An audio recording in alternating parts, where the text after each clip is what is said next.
तो आइए देखते हैं ये वाला सवाल, काफी अच्छा सवाल है यार ये। इसी साल पूछा गया है जेईई में 2025 में।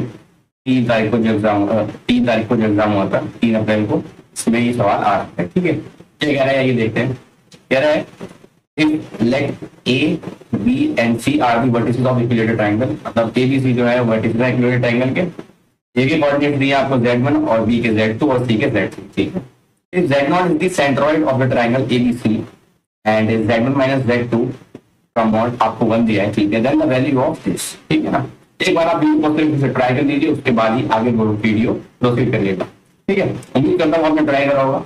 आइए देखते हैं कैसे करना है इसको। ठीक है, तो इसमें सिंपल सा पहले हम ट्राइंगल बना लेते हैं अपना, एक सिंपल सा ट्राइंगल बना लेते हैं, इक्विलेटरल ट्राइंगल। ठीक है, एक पॉइंट ए है आपके पास जिसके कोऑर्डिनेट z1 दिए हैं, एक पॉइंट बी है आपके पास और एक पॉइंट सी है। सी के कोऑर्डिनेट है z3 और बी के कोऑर्डिनेट है z2 और ए के z1। ठीक है, कोई दिक्कत नहीं है। बस z0 क्या है आपका, सेंट्रॉइड है। ठीक है ना, z0 सेंट्रॉइड है। ठीक है, सेंट्रॉइड यहाँ पे ही होगा। ठीक है, कोई दिक्कत वाली बात नहीं है इसमें, सही है।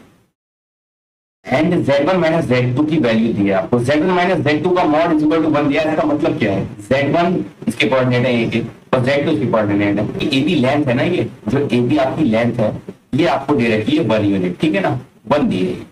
अब इक्विलेटरल ट्रायंगल में अगर एक साइड पता है तो सारी साइड सेम होती है उसकी। ठीक है ना, तो मतलब सारी साइड की लेंथ हमें दे रखी है, तीनों साइड की जो तीनों साइड है उनकी जो लेंथ है वो कितनी है, 1 यूनिट है। ठीक है, वो उन्होंने दे दिया हमें यहाँ। ठीक है, then the value of sigma की वैल्यू बताना है, सिग्मा की। ठीक है, तो 1 से निकल जा रहा है, मतलब कुछ ऐसा है ये, z1 माइनस z0 का square plus z2 minus z0 का square plus z3 minus z0 का स्क्वायर। मतलब इसकी वैल्यू मुझे बताना है कितनी होगी। सही, कोई दिक्कत वाली बात नहीं है इसको। ठीक है, मतलब क्या है इसका कहने का मतलब क्या है, जैसे ये मॉड में ही दे देते हैं z1 माइनस z2, मतलब क्या है, इसका मतलब है कि distance of z1 from z2 कितनी है। ये z1 है यहाँ पर और ये z2 है, इसकी डिस्टेंस कितनी है, z1 से z2 के बीच में इनकी डिस्टेंस कितनी है, ये मतलब होता है इसका।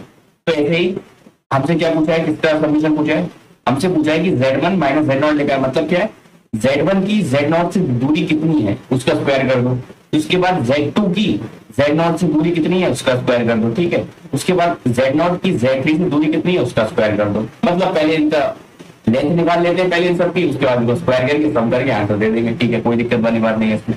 ठीक है, तो कैसे निकाले आ रही है, तो एक बार आपको बताना चाहता हूँ, इक्विलेटरल ट्रायंगल में ये सारी साइड, ये जितनी लेंथ है ना, जो ये लेंथ है वही ये लेंथ होती है और उतनी ही ये वाली लेंथ होती है आपकी। सही है, ये पता होगा आप लोगों को। इक्विलेटरल ट्रायंगल में अगर इसकी लेंथ l है, साइड लेंथ l है इक्विलेटरल ट्रायंगल की, तो जो लेंथ ये होती है सेंट्रोइड से यहाँ तक, वही लेंथ ये होती है और वही लेंथ ये होती है। ठीक है ना, कोई दिक्कत वाली बात नहीं है इसमें। ठीक है, इसका मतलब मैं क्या कहना चाह रहा हूँ कि जो मेरी लेंथ है ना z1 माइनस z0, मतलब जो मेरी ये वाली लेंथ है वो किसके बराबर है, z2 माइनस z0 के मॉड के बराबर है और ये z3 माइनस z0 के मॉड के बराबर है। ये चीज मैं लिख सकता हूँ क्योंकि ये लेंथ बराबर होती है आपस में। ठीक है ना, अगर मैं इसको O बोल दे रहा हूँ सेंट्रोइड को, इसको A B C, तो मेरा जो OA है OA is equal to OB is equal to OC होता है, ये पता है, सिमेट्री से पता है, बाकी हम प्रूव भी कर सकते हैं, कोई दिक्कत वाली बात नहीं है। सही, ठीक है, z1 माइनस z0 की वैल्यू, ठीक है, मुझे पता लग गया। तो ये मैंने क्या लिखा है, 3 टाइम्स, कुछ भी लिख सकता हूँ मैं, z1 माइनस z0 का स्क्वायर लिख रहा हूँ, कोई दिक्कत नहीं है। ये दूरी बता दूं अगर मैं, तो मुझे आंसर मिल जाएगा। ठीक है, बस मुझे इसी की वैल्यू चाहिए, 3 टाइम्स मैंने कर दिया, वो सारे क्या है, इक्वल है ना आपस में, तो तीनों को सेम लिख सकते हैं। ठीक है, कोई दिक्कत वाली बात नहीं है, इसलिए 3 टाइम्स लिख दिया मैंने। सही, अब मुझे क्या निकालना है, z1 माइनस z0, मतलब ये डिस्टेंस बताना है, यहाँ से लेके यहाँ तक जो मैं b डिस्टेंस बोल दे रहा हूँ, ये बताना है। मतलब मेरे को 3b स्क्वायर निकालना है, वही मेरा आंसर हो जाएगा। तो मुझे बस d निकालना है, तो d कितना होगा वो निकाल लेते हैं। ये सिंपल सी चीज होगी अब तो यार, ये बेसिक सी ज्योमेट्री है आपके पास।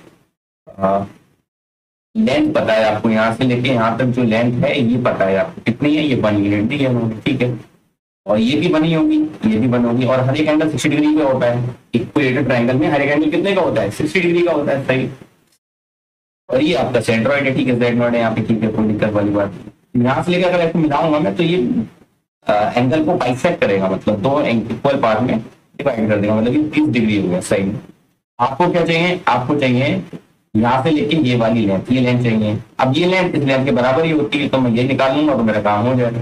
ठीक है, बाकी ये चीज क्या हो जाएगी, ये मेरी 1 का आधा हो जाएगी, साइड के आधा हो जाएगी। ठीक है, साइड की हाफ हो गई, कोई दिक्कत वाली बात नहीं। उसके बाद मुझे ये डी चाहिए, जो डी ये होगा वही डी ये होगा, वही डी ये वाला होगा। सही, तो मैं छोटे से ट्रायंगल की बात कर लूँ, ये वाले, ठीक है, इस छोटे से ट्रायंगल की बात कर रहा हूँ। इसमें अगर ट्रिग्नोमेट्री लगा दूंगा तो कोई दिक्कत तो नहीं हो जाएगी इसमें, ठीक है, सिंपल सा है, मुझे ये पता है, बेस पता है, हाइपोटेन्यूज पता नहीं है, तो cos 30 डिग्री कितना होता है, बेस अपॉन हाइपोटेन्यूज। सही है, cos 30 कितना होता है भाई मेरा, वो होता है 1, वो होता है √3/2। सही, इज इक्वल टू 1/2 डी हो गया। तो डी की वैल्यू कितनी आ रही है यहाँ से, डी की वैल्यू आपकी आ रही है 1/√3। सिंपल सी बात है, इसमें तो कोई दिक्कत वाली बात नहीं। डी की वैल्यू आपकी कितनी आ रही है, यहाँ से मैं दिखा दे रहा हूँ, यहाँ पे डी की वैल्यू आपकी 1/√3 आ रही है। सही है, तो आपको चाहिए क्या है, डी पता लग गया है तो 3 टाइम्स डी स्क्वायर पूछा है, तो 3 टाइम्स 1/√3 का स्क्वायर।